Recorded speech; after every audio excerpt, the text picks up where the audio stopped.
Guys welcome back to the channel GSC GTU Guru. तो आज की वीडियो में हम बात करने वाले हैं how to score 9 CGPA in GTU examinations.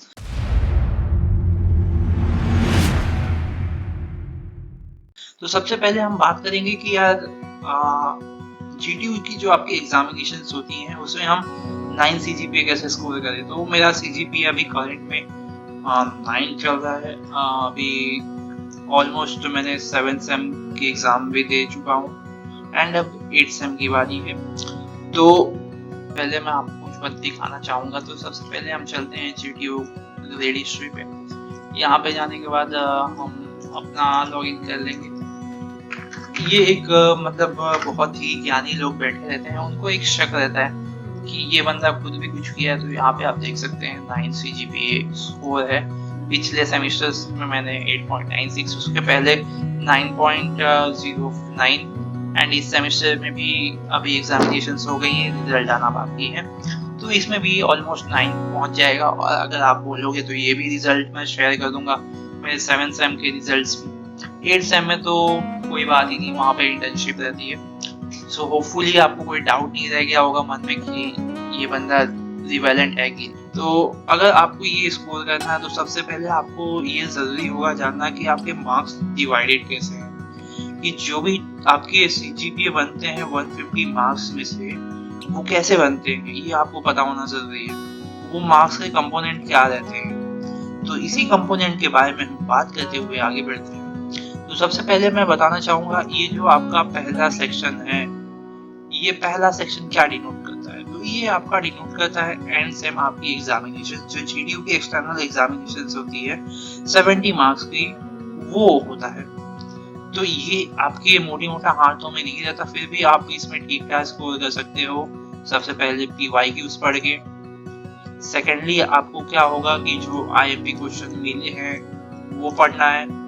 अगर आपके पास आईएमपी क्वेश्चन ना हो तो आप मेरे से मांग सकते हैं कमेंट्स में। सो ये दो चीज का यहाँ पे आपको ध्यान रखना होगा। तो यहाँ पे अगर आप ये दो चीजें कर लेते हैं तो भी आप 55 प्लस आराम से स्कोर कर लोगे।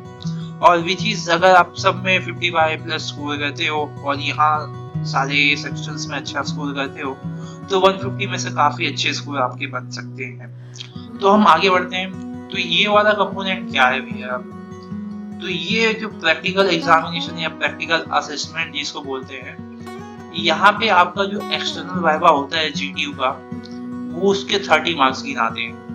तो वो 30 मार्क्स में से अगर आपको 25 प्लस चाहिए, 25 प्लस आपको आराम से मार्क्स मिल जाएगा। इससे क्या है कि आपको बेसिक आने चाहिए सब्जेक्ट। ऐसा नहीं है कि आप एकदम ही पढ़ के नहीं जा रहे हो, आपको एटलीस्ट बेसिक आने चाहिए। बेसिक्स अगर आते हैं आपको सब्जेक्ट के तो वेल एंड गुड, आपको अच्छा मार्क्स मिल सकता है 25 प्लस। हाँ, कोई कोई कॉलेज की फैकल्टी आती है तो वो ज्यादा डीप में जाती है या प्रोफेसर ज्यादा डीप में चले जाते बोल सकते हैं। इसमें भी बहुत अनसर्टेनिटी रहती है, तो होप कि आप प्रिपेयर करके जाओ। तो अगर यहाँ पे आप 25 प्लस स्कोर कर लेते हो। अब हम बात करते हैं ये कंपोनेंट की। ये कंपोनेंट क्या है भैया, तो सबसे पहले इसको दो सेक्शन में क्यों बांटा गया है। तो दो सेक्शन में इसलिए इसको बांटा गया है कि ये जो सेक्शन है आप ये डिनोट करते हैं जीटीयू के जो आपके असेसमेंट्स होते हैं, like external examination, external viva. और ये जो आपके कंपोनेंट है ये क्या डिनोट करते हैं, ये कंपोनेंट वाले मार्क्स आपके कॉलेज से जाते हैं। तो इसीलिए ये कंपोनेंट में अगर आप अच्छा स्कोर करते हो, यहाँ पे भी ठीक ठाक हो जाएगा आपका स्कोर, विश्वास मानो में।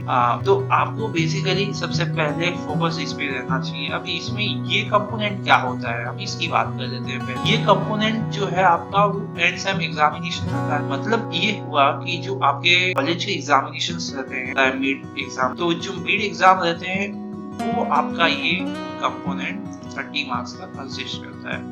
अब मिड एग्जाम्स जो 30 मार्क्स का रहता है वो सिलेबस उसका काफी प्रेडिक्टिव रहता है, उसके क्वेश्चंस काफी प्रेडिक्टिव रहती है। यहाँ पे भी जो प्रीवियस ईयर में क्वेश्चंस पूछे गए हैं जीटीयू में, मोस्ट ऑफ क्वेश्चंस वही पूछे जाते हैं एग्जाम्स में। प्लस कॉलेज की फैकल्टी है तो कोई प्राइवेट कॉलेजेस में यहाँ पे क्वेश्चन बैंक्स भी मिल जाते हैं, तो वहां से भी हेल्प हो जाती है। और बात करें कि अगर क्वेश्चन बैंक्स भी नहीं मिलते तो भी ज्यादातर कॉलेजेस में जो फैकल्टी रहती है, जो प्रीवियस आपके सीनियर्स को पूछा होगा पीवाईक्यू बोल सकते हो आप उसको, तो उनसे क्वेश्चंस ले लेना तो बहुत ज्यादा डिफरेंस नहीं आएगा, एक दो क्वेश्चंस के या जो नए टॉपिक सिलेबस में आपके इंक्लूड हुए होंगे वो पूछा जाएगा। अब बात करते हैं हम ये कंपोनेंट की। ये कंपोनेंट जो है आपका 20 मार्क का है। तो सबसे पहले ये कंपोनेंट का क्राइटेरिया क्या रहता है, जो आप अटेंडेंस रहता है, जो असाइनमेंट रहता है, थोड़ा मोड़ा आपके बिहेवियर पे भी जज किया जाता है ये 20 मार्क, एंड जो आपके मिड एग्जाम के स्कोर रहते हैं उस पर भी थोड़ा बहुत जज करते हैं। तो ये 4 चीजें अगर आप गोल कर रहे हो यहाँ पे, मतलब अच्छी चीजें लग रहे हो, चाहे आपको क्लास समझ आए ना आए, रेगुलर अटेंडेंस रखो, जो भी 75% की क्राइटेरिया है वो रखो। आप यूट्यूब पे भी जाके देख सकते हो, वहाँ पे असाइनमेंट टाइम टू टाइम दो, तो यहाँ में से आपको 20 में से आ जाएगा 19, 18। अब इसमें भी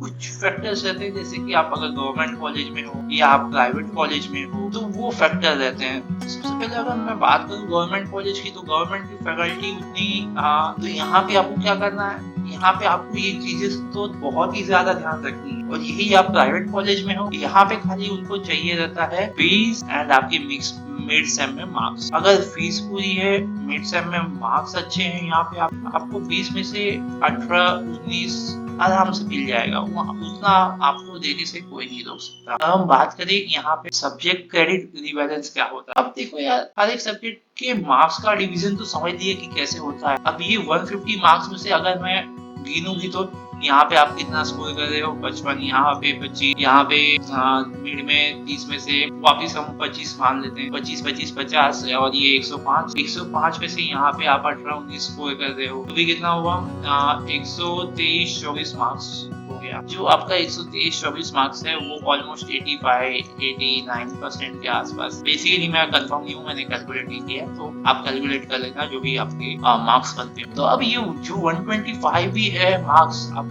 टोटल, इसमें इसका रिवेलेंस कितना रहेगा आपके सीजीपीए में वही है रिवेलेंस। तो सबसे पहले आपके एग्जाम्स में 4 से 5 सब्जेक्ट रहते हैं या 5 से 6 सब्जेक्ट रहते हैं, तो उसमें डिफरेंट सब्जेक्ट के डिफरेंट क्रेडिट रहते हैं। तो ये जैसे देख सकते हो आपके लिखा होगा सब्जेक्ट में, वो आप देख सकते हो किसी के 4 क्रेडिट, किसी के 5 क्रेडिट, किसी के 6 क्रेडिट। मोस्टली इतने में ही लाई करता है जितना मैंने अभी तक देखा है सिलेबस में अपने। अब ये क्रेडिट्स क्या होते हैं, अब जो आपका 150, 124 मार्क्स था वो कितना रिवेलेंस यहाँ पे रखेगा। तो यहाँ पे आपको ये ध्यान रखना है कि जो क्रेडिट ज्यादा है जिसके, उसके ज्यादा मार्क्स वहाँ पे कंसीडर होंगे, जिसके कम क्रेडिट है उसके कम मार्क्स कंसीडर होंगे। मतलब ये क्रेडिट के हिसाब से वहाँ पे मार्किंग स्कीम चलता है। तो अगर आप ज्यादा क्रेडिट के सब्जेक्ट है उसमें ज्यादा स्कोर करते हैं, जो कम क्रेडिट के सब्जेक्ट्स हैं उसमें थोड़ा मोड़ा आगे पीछे भी हो जाते हो, जो ओवरऑल एवरेज है वो काफी अच्छा मिल जाएगा। तो मेन फोकस रहना चाहिए आपका मैथ्स क्रेडिट वाले सब्जेक्ट में।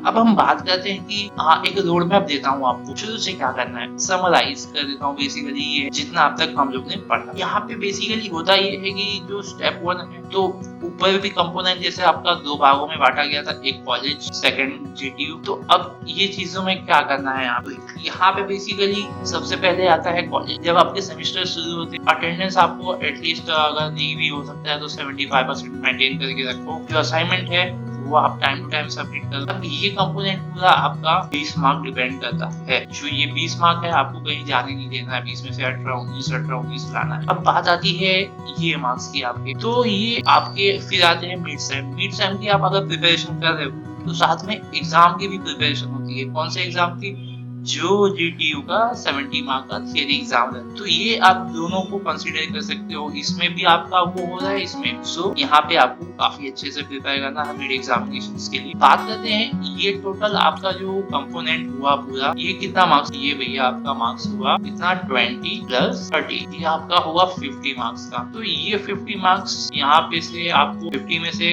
45 तो इंश्योर करना है कि स्कोर कर पाओ आप, जो कि कोई टफ काम नहीं है। अगर आप ठीक ठाक पढ़ते हो जाएगा, कोई दिक्कत। अब ये जो है आपका कंपोनेंट जीटीयू का एग्जामिनेशन, तो ये कंपोनेंट में सबसे पहले आपकी आती है थियरी एग्जामिनेशन 70 मार्क्स की। तो पहले क्या होता था कि जो एक्सटर्नल वाइवा रहता था वो पहले होता था 30 मार्क्स का, उसके बाद 70 मार्क्स। अब ये सेमेस्टर से ऐसा नियम बदल गया है। तो इसमें में से 70 में से अगर आप मतलब मोटी मोटा देखो, 1-2 सब्जेक्ट के पेपर टफ आते हैं, हर बार का ऐसा रहता है बहुत, मतलब उसमें अनसर्टेनिटी रहती है कौन सा सब्जेक्ट टफ आ जाए, कौन सा इजी आ जाए। तो यहाँ पे आपको ये इंश्योर करना है कि आपको पूरा पेपर लिख के, सबसे पहले पेपर कैसे लिखना है मैं ये भी बताऊंगा, के लिए अलग वीडियो बनाऊंगा, क्योंकि यहाँ पे आपका पहले ही 11 मिनट हो चुका है। तो यहाँ पे से आपको 55 प्लस स्कोर करना है। अब मैं बात करता हूँ इसकी तो ये है एक्सटर्नल वाइवा जो आपका आता है इसके बाद 30 मार्क्स का।